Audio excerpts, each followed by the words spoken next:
की पंचमी, कौन सी तिथि? पंचमी, चाहे वो शुक्ल पक्ष की हो चाहे वो कृष्ण पक्ष की।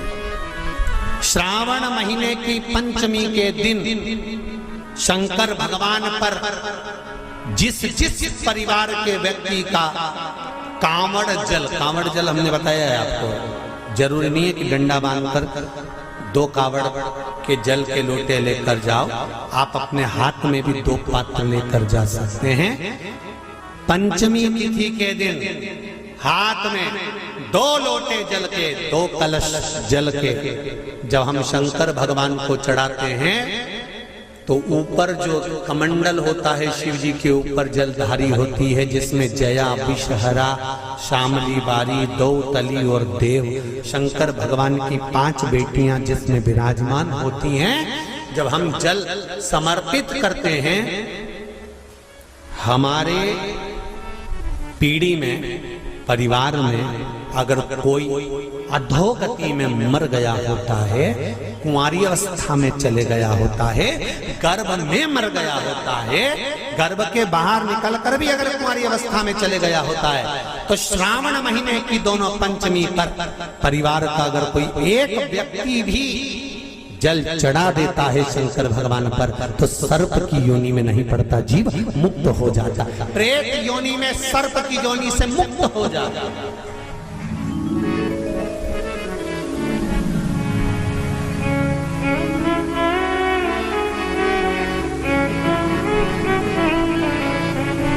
महाराज, हमारे यहाँ सांपों की पूजन कौन से दिन होती है, कौन सी तिथि में करते हैं? जम के बोलो जरा। नाग पंचमी। नाग पंचमी का मतलब क्या है? सांपों की पूजन करो। नाग पंचमी का मतलब होता है शंकर जी के मंदिर में जाकर 1 लोटा जल समर्पित कर दो। उसका कारण क्या है कि हमारे परिवार में, हमारे कुटुंब में कोई 7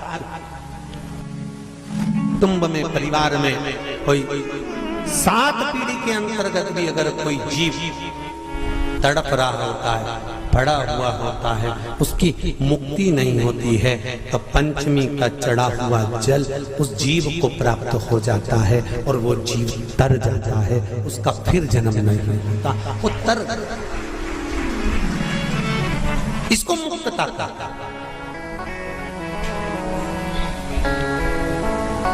इसको मोक्ष का।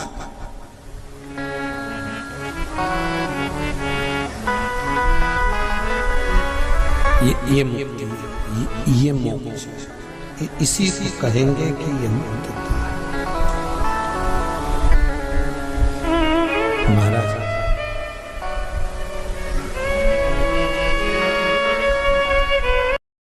श्रावण के महीने में किसी भी एक सोमवार को अगर व्यापार नहीं चल रहा है, नौकरी नहीं मिल रही है, तो कोई तकलीफ आ रही है, तो कोई कष्ट आ रहा है, कोई रोग बढ़ रहा है, डॉक्टर से ऐसा लग रहा है कि ये बड़ी बीमारी बताने वाला है, शरीर में कोई गांठ पड़ गई है और वो जांच के लिए गई है, तो बिल्कुल श्रावण के महीने में किसी भी एक सोमवार को गंगा जल लेकर जाइए शिव मंदिर में।